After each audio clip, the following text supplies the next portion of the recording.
In today's news, two big fights are announced for UFC 282. A frustrated Beneil Dariush reacts to Alex Volkanovski being the backup fighter for UFC 280's main event. Kevin Holland shuts down reports of him getting paid $800,000 for the Khamzat Chimaev fight. Tyron Woodley warns Anderson Silva about Jake Paul's KO power. TJ Dillashaw says he is a better wrestler than Aljamain Sterling. And Conor McGregor posts new sparring footage. Two big fights have been announced for the UFC December event. ESPN's Brett Okamoto has reported that former champion Jan Blachowicz will meet Magomed Ankalaev at UFC 282 on December 10th at T-Mobile Arena in Las Vegas. Number 2 Jan Blachowicz vs. number 3 Magomed Ankalaev is set for UFC 282 on December 10th, per sources. Gotta believe this will produce the next light heavyweight title contender after Glover Teixeira. Since losing the light heavyweight title to Glover Teixeira at UFC 267 back in October of 2021, Blachowicz rebounded with a TKO win over Alexander Volkanovski, which was fought in May at UFC on ESPN 36. As for Ankalaev, he is coming off back-to-back wins over former title challengers Thiago Santos and most recently a TKO victory over Anthony Smith at UFC 277 in July. The second matchup announced on Tuesday is Alexander Gustafsson vs. Ovince Preux. The two are also lined up to collide at UFC 282. Gustafsson has not won since May of 2017. He's attempted 4 times, but all have resulted in finishing defeats. As for OSP, over the span of his most recent 6 outings, he is 3-3 with appearances at both light heavyweight and heavyweight. What do you guys make of these matchups, and who do you think comes out victorious? Let us know in the comments below. Beneil Dariush is not happy with the fact that Alexander Volkanovski is the backup fighter for the Islam Makhachev vs. Charles Oliveira title fight, which takes place at UFC 280. This card also has lightweights Dariush and Mateusz Gamrot going toe-to-toe, who many feel the victor of should get the next title shot. Speaking on SiriusXM, Dariush said he was told he was the backup for UFC 280's main event and is trying to get to the bottom of the situation. Honestly, I'm confused. I'm not sure if he's playing games or the UFC is playing games, because I was told I'm the fill-in. I've read that too.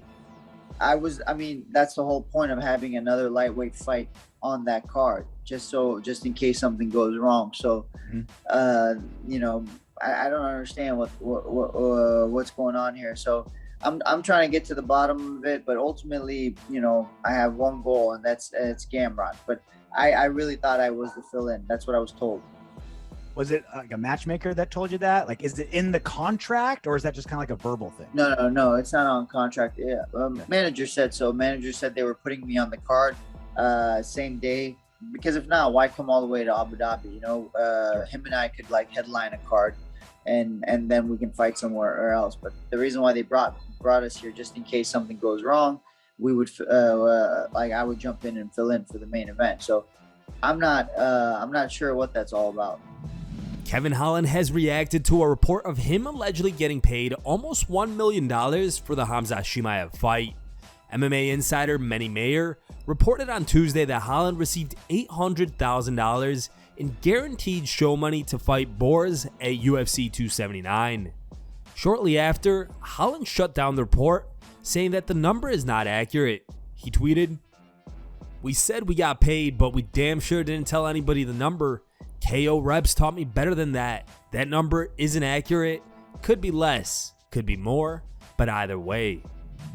Tyron Woodley has warned Anderson Silva about Jake Paul's KO power. Woodley previewed the matchup on the Fighter vs. the Writer podcast. There, Woodley explained why the YouTuber is a dangerous fighter and stated that Silva shouldn't underestimate Paul and warned against his knockout power. He said, "Jake is training his ass off, he's got KO power, and he's learned to throw that particular punch that he's got timing on. I hear people saying now, Jake Paul fighting a real fighter, that shit right there is funny. I think it's a good fight, I'll probably be there. I know a lot of people want to see Jake Paul get beat up and see him taught a lesson like a bully on a playground, but he really is a kid, not very much responsibility, no financial limitations, energy. He makes everything a bucket list, a challenge.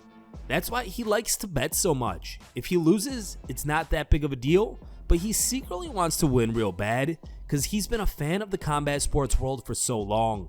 I've got so many videos of the babyface Jake Paul wanting to take pictures with me and Logan Paul, and being fans of me back in the day, he's just tricking everyone. TJ Dillashaw will be looking to become the UFC Bantamweight Champion again next Saturday at UFC 280 after losing the belt in 2019.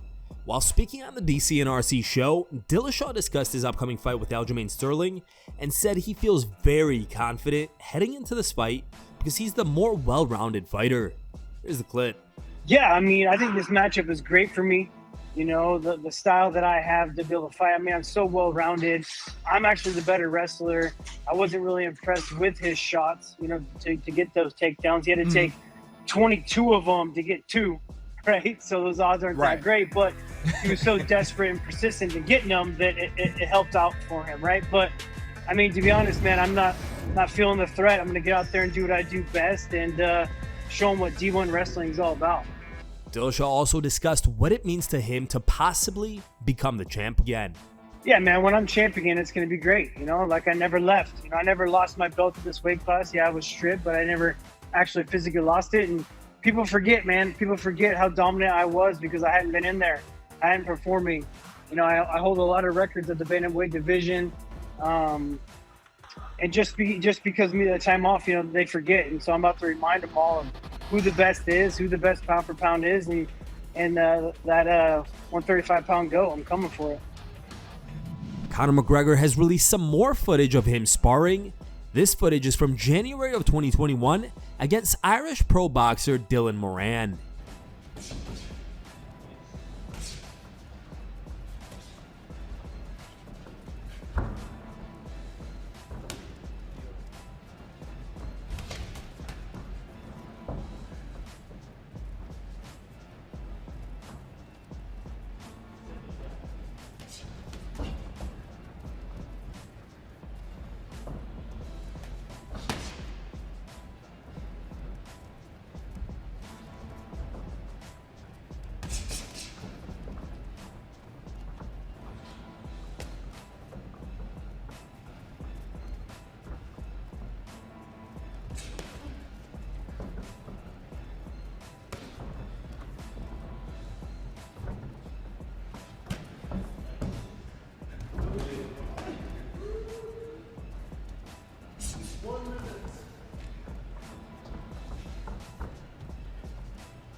Here are the top 3 funniest memes we found over the internet.